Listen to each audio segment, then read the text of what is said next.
கண் கண்ட தெய்வமே கலியுக வரதனே ஆறுமுகமான குரு அறிந்திட்டேன் உன் மகிமை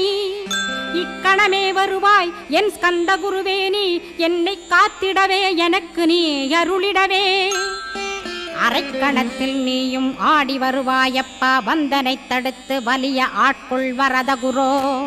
அன்பு தெய்வமே ஆறுமுகமானவனே சுப்பிரமணியனே சோகம் அகற்றிடுவாய் ஞானஸ்கந்தரே ஞானம் அருள்வாய் நீ ஞான தண்டபாணியே என்னை ஞான பண்டிதனாக்கிடுவாய் அகந்தையலாம் அழித்து அன்பினை ஊட்டிடுவாய் அன்புமயமாக்கி ஆட்கொள்ளுவையப்பா அன்பை என் உள்ளத்தில் அசைவின்று நிறுத்திவிடு அன்பையே கண்ணாக ஆக்கி காத்திடுவாய் உள்ளும் புறமும் உன்னருளாம் அன்பையே உறுதியாக நானும் பற்றிட உவந்திடுவாய் எல்லை இல்லாத அன்பே இறைவழி என்றாய் நீ அங்கிங்கனாத